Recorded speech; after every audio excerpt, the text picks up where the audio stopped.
Hello, and welcome back to Excel Skills Hub.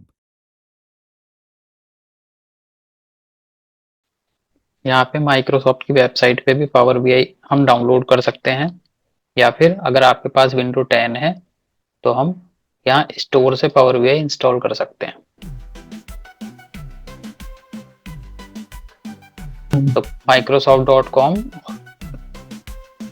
अब यहाँ पे हम अपना वर्जन चुनेंगे जो भी है, डाउनलोड करेंगे। तो ये डाउनलोड, जैसे यहाँ पे हम डाउनलोड करेंगे तो अभी 64 वर्जन के लिए और 32 वर्जन के लिए जो भी हमें चाहिए, जो भी हमारी लैपटॉप की कॉन्फ़िगरेशन है उसके हिसाब से हम इसको डाउनलोड कर लेंगे और इंस्टॉल कर लेंगे। अगर हम वेबसाइट से कर रहे हैं तो, अगर हम स्टोर से कर रहे हैं तो फिर स्टोर पे यहाँ पे power BI desktop, power BI desktop हमें ये इंस्टॉल करना है। तो हम यहाँ पे सर्च करेंगे। मैंने इंस्टॉल कर लिया है तो इस वजह से यहाँ पे ओपन आ रहा है, तो मैं अब ओपन कर सकता हूँ। बीआई डेस्कटॉप ऐसे एप्लीकेशन आएगी, ये लोगो है, ठीक है। तो ये देखिए सर ओपन हो गया। तो अब जब हम जैसे इसको ओपन करेंगे फर्स्ट टाइम, तो हमारे सामने ये विंडो आएगी। फर्स्ट टाइम से ही हम पावर बीआई डेस्कटॉप ओपन करेंगे तो हमारे सामने ये विंडो आएगी। अगर हम अपना प्रोजेक्ट ओपन करते हैं तब तो ये नहीं आएगा, तब तो हमारा प्रोजेक्ट ही ओपन होगा। तो यहाँ से ब्लैंक रिपोर्ट, हम यहाँ से जब क्लिक करेंगे तो एक ब्लैंक रिपोर्ट ओपन हो जाएगी। यहाँ से डेटा कनेक्शन हम बना सकते हैं। लर्न विद सैंपल डेटा, यहाँ से हम एक सैंपल डेटा, ये खुद प्रोवाइड करवाएगा हमें एक sample data. Get data from other sources, मतलब कि इन सोर्सेज के अलावा one lake data hub, excel workbook और एसक्यूएल सर्वर, ये 3 डेटाबेस यहाँ पे हैं कनेक्टेड। तो आप या तो ब्लैंक रिपोर्ट या तो इन डेटाबेस के साथ कनेक्ट कर सकते हो, या फिर लर्न विद सैंपल डेटा। और अगर यहाँ पे नहीं है तो आप gate data from other source भी कर सकते हो। यहाँ से 100 से ज्यादा सोर्सेज हैं सर जहाँ से आप डेटा इंपोर्ट करवा सकते हो। यहाँ से हम, अगर हमने पहले से हम किसी प्रोजेक्ट पे काम कर रहे हैं तो यहाँ से हम ओपन कर सकते हैं उसको। कोई भी प्रोजेक्ट हमारा चल रहा है तो उसको हम यहाँ से ओपन कर सकते हैं। साइन आउट यहाँ से कर सकते हैं, साइन इन है साइन आउट कर सकते हैं। यहाँ से ऑप्शन एंड सेटिंग, जैसे एक्सेल में ऑप्शन होता है वैसे ही यहाँ पे ऑप्शन है, सेटिंग्स हैं, आप इनको एक बार चेक कर लीजिएगा। डेटा सोर्स सेटिंग, तो अगर कोई डेटा सोर्स कनेक्टेड है तो यहाँ पे उसकी सेटिंग्स आएंगी, लेकिन हमारा कोई डेटा सोर्स कनेक्टेड नहीं है तो इस वजह से, ठीक है। फिर से चलते हैं, तो साइन आउट के बाद में ये वही विंडो है ना, ऑप्शन एंड सेटिंग्स पे आएंगे। अदर डेटा सोर्स, मतलब डेटा सोर्स सेटिंग तो हमने देख लिया अभी, अब ऑप्शन में चलते हैं। तो ऑप्शन में इसकी सेटिंग्स हैं थोड़ी थोड़ी, जैसे एक्सेल में ऑप्शन में जाके सेटिंग्स होती हैं, एक्सेल की डिस्प्ले सेटिंग अलग होती है, फॉर्मूला सेटिंग अलग होती है, ऐसी इसकी भी अलग अलग सेटिंग्स है। जो पोर्शन होता है ये वाला, इसको बोलते हैं कैनवास। ये पेज 1 है, पेज 1 की जगह हम पेज 2, पेज 3, पेज 4 ऐसे करके पेज ऐड कर सकते हैं। एक डैशबोर्ड इस पेज पे, एक डैशबोर्ड इस पेज पे, दूसरे वाले पेज पे, है ना, एक डैशबोर्ड तीसरे वाले पेज पे, मतलब 4, 5, 6, 7, 8 डैशबोर्ड भी हम बना सकते हैं, एक साथ पब्लिश कर सकते हैं अलग अलग पेज पे क्रिएट करके। सर डिलीट करना है तो यहीं से वही राइट क्लिक करेंगे, डिलीट कर देंगे, रीनेम कर देंगे, डुप्लीकेट कर देंगे या मूव कर लेंगे। ये वही मेनू बार है इसका, जहाँ पे होम है, इंसर्ट है, मॉडलिंग, व्यू, ऑप्टिमाइज, और ये मेनू बार है। और यहाँ पे अपना ये पोर्शन आ जाता है जहां से हम विजुअल्स वगैरह सेट करते हैं, जहां से हम डैशबोर्ड की सेटिंग्स करते हैं। मतलब डैशबोर्ड क्रिएशन का ये वाला पार्ट है, यहाँ से हम चूज करके डैशबोर्ड क्रिएट करेंगे, ठीक है। ये जो डिफॉल्ट व्यू होता है ये रिपोर्ट व्यू होता है। अभी ये रिपोर्ट व्यू खुला हुआ है, इसको हम चेंज कर सकते हैं, मतलब देख सकते हैं। जैसे रिपोर्ट व्यू है हमारा, हम अगर उसको टेबल व्यू देखना चाहें तो टेबल व्यू देख सकते हैं, मॉडल व्यू देखना चाहें तो मॉडल व्यू देख सकते हैं, और डेक्स व्यू देखना चाहें तो डेक्स व्यू देख सकते हैं, ठीक है। Add data to your report, once loaded your data will appear in the data pane। Data pane कहाँ है, डेटा पेन यहाँ पे है ये।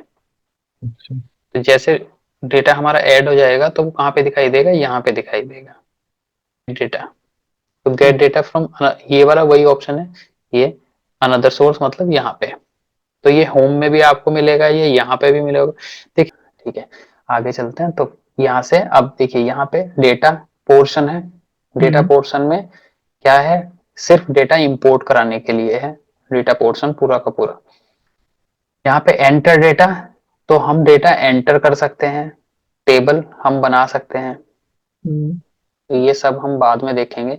ये वाला इंसर्ट है, यहाँ पे विजुअल पोर्शन है, तो विजुअल यहाँ पे कैलकुलेशंस है, तो मीजर और मतलब मीजर और कैलकुलेशन वगैरह हम यहाँ पे कर सकते हैं। पब्लिश करेंगे हम यहाँ से, कोपायलट है। तो जैसे हमें एक्सेल से डेटा कनेक्ट करना है, तो हम क्या करेंगे, एक्सेल पे यहाँ पे क्लिक करेंगे या यहाँ पे क्लिक करेंगे या यहाँ पे क्लिक करेंगे। ठीक है, तो जैसे मेरे पास ये एक एक्सेल फाइल पड़ी है, सैंपल सुपर स्टोर। अब मैं इस पे क्लिक करता हूँ, इसको ओपन करता हूँ, ये अब ये आ गया नेविगेटर। गेट डेटा में थे हम, अभी ये आया नेविगेटर। तो हम यहाँ पे क्या, यहाँ पे हमारी वो एक्सेल की सारी शीट्स, तो उसका प्रीव्यू देख सकते हैं यहाँ पे डेटा क्या आ गया। ऑर्डर पे क्लिक करता हूँ तो ऑर्डर का आ जाएगा, ये वाला। ठीक है, पीपल पे क्लिक करता हूँ तो पीपल का आएगा, रिटर्न्स पे क्लिक करता हूँ तो रिटर्न्स का आ जाएगा। हमें अगर ये इंपोर्ट कराना है तो क्या करेंगे, हम क्लिक करेंगे, ऐसे टिक करेंगे इसको भी ऐसे। ठीक है, अब ये मैंने 3 टेबल पे मतलब चेक लगा दिया है। तो अब यहाँ पे देखिए, यहाँ पे रिव्यू हो रहा है और यहाँ पे नीचे 3 बटन है, लोड करेंगे, ट्रांसफॉर्म डेटा करेंगे और कैंसिल करेंगे। तो अब हम यहाँ से लोड करेंगे तो सीधे वो पावर बीआई में लोड हो जाएगा, पावर बीआई डेस्कटॉप में लोड हो जाएगा। ट्रांसफॉर्म करेंगे तो पावर क्वेरी एडिटर में चला जाएगा, और अगर हम कैंसिल करेंगे तो ऑब्वियसली यहाँ से कैंसिल हो जाएगा ये सब। इसको लोड कर लेता हूँ। ट्रांसफॉर्म हम यहाँ से कर सकते हैं, लेकिन ट्रांसफॉर्म हम बाद में यहाँ से भी कर सकते हैं। अगर हमने लोड कर लिया डेटा और फिर बाद में हमें ख्याल आया कि हमें तो इसमें कुछ चेंजेस करने हैं, तो फिर हम यहाँ से ट्रांसफॉर्म डेटा कर सकते हैं। ठीक है, ये देखिए क्वेरी लोड हो रही है। लो सिस्टम रिसोर्सेज में अफेक्ट योर ऑडियो क्वालिटी।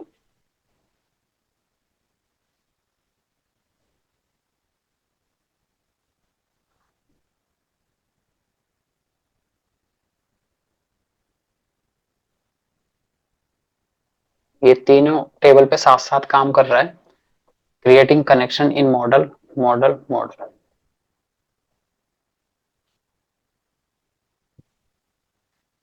ठीक है, अभी डेटा लोड हो रहा है। ये मैसेज आ गया फाइनल, ऑर्डर में इतनी रोज हैं और बाकी टेबल्स में पीपल वगैरह में 4 4 5 5।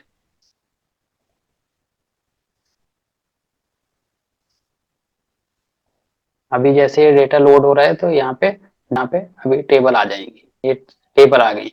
ये देखिए, ये शीट थी, अब यहाँ पे एक वो टेबल है।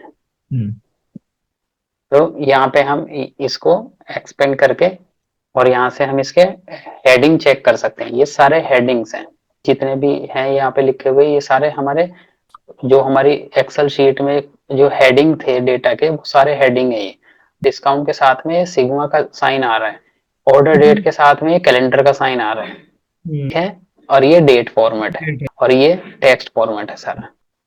ठीक है, फिर पीपल में देखेंगे तो इसमें 2 कॉलम आ रहे हैं, रिटर्न में देखेंगे इसमें 2 कॉलम आ रहे हैं। अब हम ट्रांसफॉर्म डेटा में जा सकते हैं, या फिर इसके पहले हम और इंपोर्ट कराते हैं डेटा। देखिए, यहाँ से हम क्लिक करेंगे या फिर यहाँ पे मोर पे हम क्लिक करेंगे तो ये एक विंडो और ये वाली खुलेगी। यहाँ पे एक पॉपअप खुलेगा ऐसे, गेट डेटा का पूरी अपनी अलग से विंडो ओपन हो गई। ठीक है, तो यहाँ पे ये जो चीजें दिख रही हैं हमें, excel worksheet, text, excel work text, CSV, XML, तो ये क्या है, ये सारे के सारे इनकी कैटेगरी हैं। जैसे यहाँ पे फाइल टाइप, फाइल जो टाइप के डेटाबेस हैं वो सारे दिखेंगे, यहाँ पे डेटाबेस टाइप के दिखेंगे। ये हैं, ये क्या है, ये बोलते हैं हम इनको कनेक्टर। ये फाइलें नहीं है, ये टेक्स्ट फाइल नहीं है, ये सिर्फ कनेक्टर है। ये एक्सेल कनेक्टर है, ये टेक्स्ट कनेक्टर है। देखिए, सर्टिफाइड कनेक्टर, जिनके थ्रू हम डेटा से कनेक्ट हो सकते हैं। आज हमारे साथ जुड़ने के लिए धन्यवाद। और अधिक एक्सेल टिप्स के लिए सब्सक्राइब करना न भूलें और नीचे कमेंट में अपने सवाल जरूर पूछें। Happy excelling.